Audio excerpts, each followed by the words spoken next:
الرحمن الرحيم اقرأ باسم ربك الذي خلق خلق الإنسان من علق اقرأ وربك الأكرم الذي علم بالقلم علم الإنسان ما لم يعلم. In the name of Allah, the most compassionate, the most merciful, and may the peace and blessing of Allah be upon His last and beloved Messenger Muhammad, and may the peace and blessing of Allah be upon you all. The title of this presentation is Scientific Science in Islamic Pilgrimage. Now, as an introduction to this presentation, Allah God Almighty commanded people to do certain rites of worship, like praying, giving charity, fasting, pilgrimage. Now, Allah God Almighty ordained these rites of worship not as an extra burden on a person, but Allah wants to teach you so many things from these acts or rites of worship. But sadly, the majority of Muslims, they don't know what Allah Almighty wants to teach them from these kind of rites of worship, like fasting, pilgrimage, and praying. And they do like a mechanical kind of movements in this prayer and this kind of pilgrimage. But as I said, what Allah wants to teach you from them, they are in great ignorance about this. So in this presentation, I will show, with the guidance of Allah God Almighty, how to know what Allah wants to teach us from Islamic pilgrimage. Now, to start with, the sign in circumambulation around the Kaaba. Now, one main pillar in pilgrimage, people going around in circle around the Kaaba, a certain place where Allah God Almighty commanded people to circumambulation, to do circumambulation around this place. As you can see on the screen, the center object, the black one, is the Kaaba, and we can see people around the Kaaba. Now, as I said, in pilgrimage, people go around in circles around the Kaaba in 7 passes, and they are commanded to move fast in the first 3 passes. Now, to think what Allah Almighty wants us to learn from commanding us to go in circles, to do circumambulation around the central object, the Kaaba.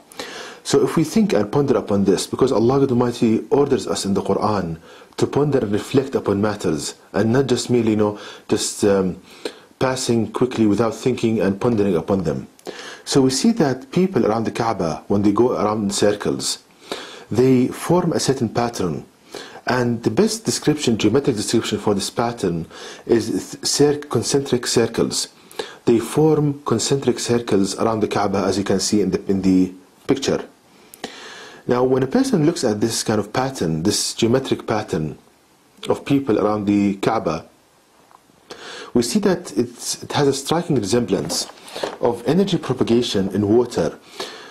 So if you drop a rock in a pond of water, the energy propagates from this source of energy with concentric circles.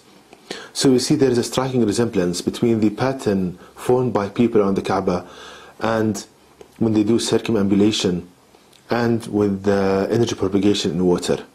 And I'll come back to the significance of this similarity in a minute. Now, coming to another sign, in why Allah God Almighty ordered us to do 7 passes around the Kaaba, to go around 7 times in circles. Why 7? Why not 9? Why not 5? Why not 3? What's the importance in 7? Now we can learn the answer for this in the Quran, in chapter 71, verse 15, which reads, "Don't you see how Allah God created 7 heavens, one above another?" So in the Quran, Allah tells us that this universe is composed of 7 heavens. So we learn from this that this universe is composed of 7 heavens, like 7 spheres on top of each other, one above the other. And all the creatures that Allah God Almighty created, humans, insects, stars, angels, they are found within the 7 heavens. So we learned so far that the pattern formed by people going around the Kaaba is like water and energy propagation in water, and the number 7 symbolizes the universe, which was created from 7 heavens or 7 spheres, one on top of the other, one inside the other. Now, to think about it, what is the link between the symbolism to water and creation made of 7 heavens and the main supplication that the pilgrim say when he's going around the Kaaba? He's saying to Allah that you have no partners. So again, the main kind of supplication that the pilgrim, what he says when he's going around the Kaaba, he's telling Allah and he's testifying that Allah God has no partner, He's one and only. So what's the link between this and water and the universe? Now the link is again given in the Quran in chapter 21 verse 30, which reads, "Have not those who disbelieve known that the heavens and the earth were joined together as one weaved fabric? Then Allah God tore them apart, and Allah God has made from water every living thing. Will they not then believe?" So here Allah God Almighty is telling us that He has made from water every living thing. Now this means that Allah created everything with the same design of water. So the link between testifying to Allah that He has no partners and the symbolism in water and in the universe, Allah is teaching us a great sign, which is that Allah created everything we see around us with the same design of water. Let me illustrate this with pictures. If we think about energy propagation from light sources in creation, like stars, lights, any kind of in a light source, we see that energy propagates from this source with concentric circles, as you can see on the screen. Exactly like energy propagation in water, exactly like the pattern the pilgrims they make when they go around the Kaaba. Also, if we look at how energy propagates mechanically, here we have earthquakes. Again, we see that energy propagates from the center of the earthquake with concentric circles, exactly like water. We see, brothers and sisters, how Allah created everything we see around us with the same design of water. Also, if we think about this is the signal recorded during brain activity. When your brain is working, we can record the signals produced from it, and we can see they are exactly like water waves. So we learn from these examples, brothers and sisters, that everything around us is made with the same design of water. What's the significance of this? Now, when we see that all creation is made with the same method, same methodology, there is only one way in creation, which is the same design of water. This means that the Creator is one. One Creator, one method of creation. Now, if there were more than one Creator, more than one God, then we would have seen different methods of creation. A God would have created like water, a God created another thing, and that will produce kind of inhomogeneous universe. There will be conflict, and the universe will be torn and will be destroyed. And this fact is recorded in the Quran in chapter 21 verse 22, which reads, "Had there been therein gods beside Allah, then verily both would have been ruined. Glorified is Allah God, the Lord of the throne, above what they attribute to Him." So Allah is telling us in the Quran that if there were more than one God, then the heavens and earth would have been ruined. Because, as I said, different methods of creation, there will be kind of conflict, inhomogeneous universe. But what we actually see, a perfect homogeneous universe like clockwork. This means there's only one Creator, and He created everything with the same design of water.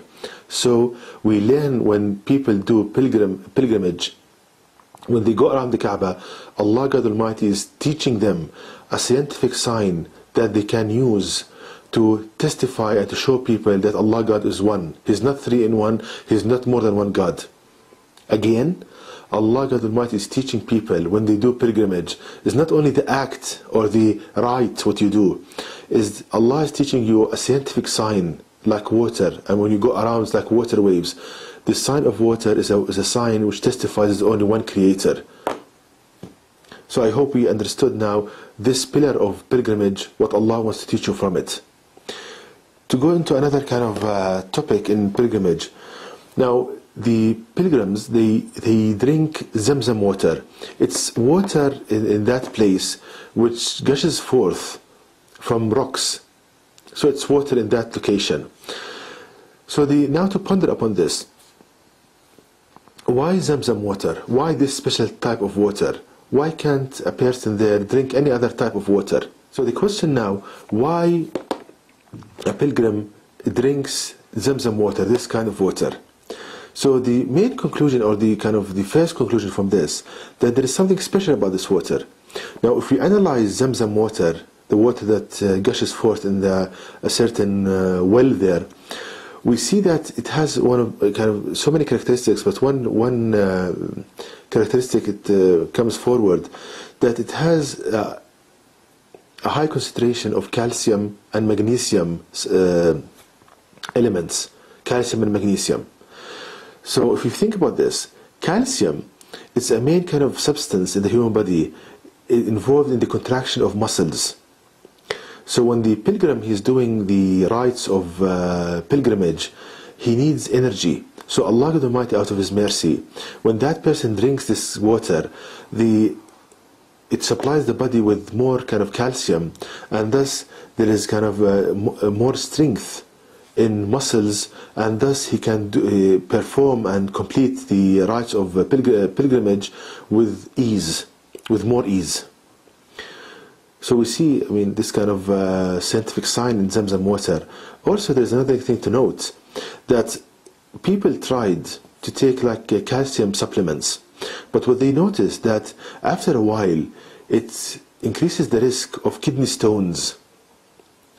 Now, Allah Almighty in Zamzam water, this problem is solved, because as I said, it has calcium with higher concentrations, but also magnesium.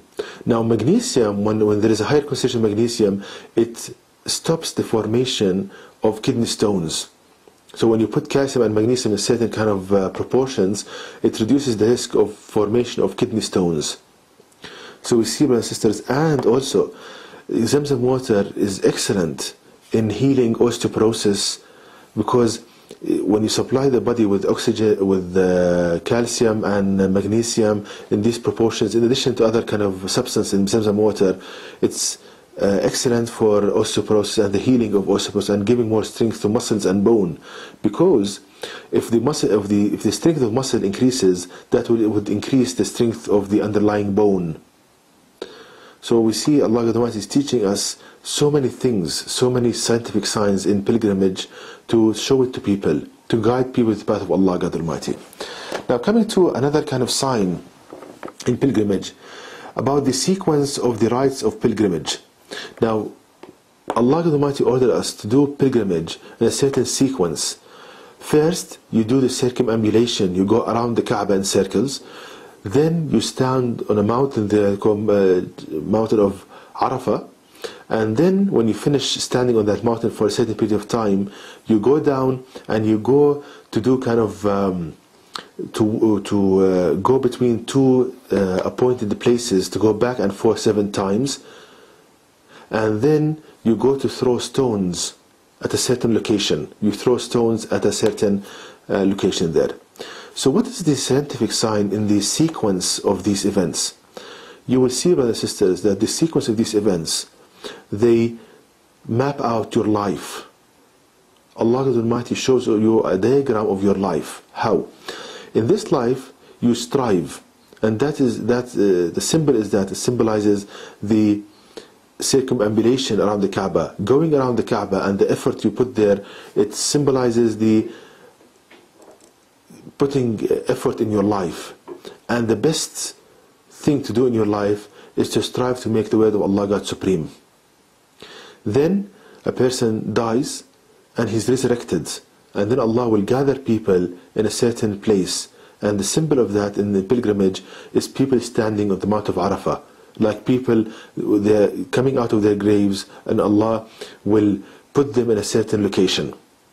Then the people will go to judgment. Allah will judge them for their actions, and judgment is not easy. When you are asked by Allah God Almighty why you did that, this and that, it's not easy, because you are asked by the Lord of all that exists, Allah God Almighty. And the symbol of that in pilgrimage is going back and forward between two appointed places 7 times. Then, after judgment is made, and the people of heaven go to heaven and the people of hell go to hell, now comes a certain kind of point. At the end of the pilgrimage, people, they throw stones at a certain location, and like they are throwing stones at Satan, the devil. What Allah God Almighty wants you to learn from this, that Satan is your enemy. This symbolizes that Satan is your main enemy. And it is our common enemy, Satan. And in this life he affects you, and I explain this in so many of my videos. He affects you by a voice match, the one you think to you, he matches his voice to the one you think in your mind, and you hear ideas, the ideas pop up in your mind, ideas of harm, to hurt yourself and others, ideas of lust and perverse sexual ideas, ideas of saying about Allah what you have a knowledge of, blasphemy. All of these thoughts are from Satan, from the devil. Now, so Allah wants to draw you to this kind of very important fact, to be aware of this. And in the Quran, we learn that at the end of everything, when people of heaven go to heaven and the people of hell go to hell, Satan will tell people that, and this is one verse in the Quran, but I'll give you the main conclusions from it, that Satan will tell people that Allah God Almighty promised you the truth, and that Satan promised you, but he betrayed you, and that Satan is telling people that I had no authority over you except that I called you and you responded. And the meaning of this, that in this life when he whispers to you by a voice match, the one you think with, for example, he tells you in your mind to insult Prophet Muhammad, and he's giving you all kind of arguments to do that. And when you do it, Satan is telling you at the end of everything that I had no authority over you, I couldn't force you to do this, I just called you and you responded, meaning that he just whispered to you and you responded. Because he cannot move your tongue and lips against your will, but what he does, he whispers to you, and then either you do or you don't do. So we see in pilgrimage, brothers and sisters, the sequence of events symbolize your life. And as we saw, Allah God Almighty is teaching you so many things out of the rites of pilgrimage, such that when you go back after doing this act of worship, when you go back, Allah expects you to use these signs to strive to make His word supreme, to tell it to people. And you can do it right now. You can send this lecture by email to people. You can make websites showing this lecture. You can on TV, on radio, any kind, on the phone. And so many of us, we have non-Muslim acquaintances. We know people which are non-Muslims. You can deliver the message to them. Allah expects you to do that. And if you do that, Allah will change the condition of Muslims, because the Muslims now, they want Allah to change their condition. But what Muslims do, that they take a very illogical approach with Allah God Almighty. They want Allah to change their condition, but they don't do anything for the sake of Allah God Almighty. They want everything from Allah, and they don't do anything for Allah. The example of this, like a person going to head of a company, and he's telling him, look, I want money, I want position, I want everything, but he hasn't provided anything for the company. It's very illogical. So what you can do for Allah God Almighty is what you are hearing now, to spread it to people, to tell people about it, to strive to make His word supreme, to show people this sign in water testifying that Allah God Almighty is one. He's not three in one, He's not more than one God. So you can do that, and if you do that, then Allah will change the condition of Muslims, because Allah promised people that if you strive to make Allah God Almighty supreme, and if you make Allah victorious, then Allah will make you victorious.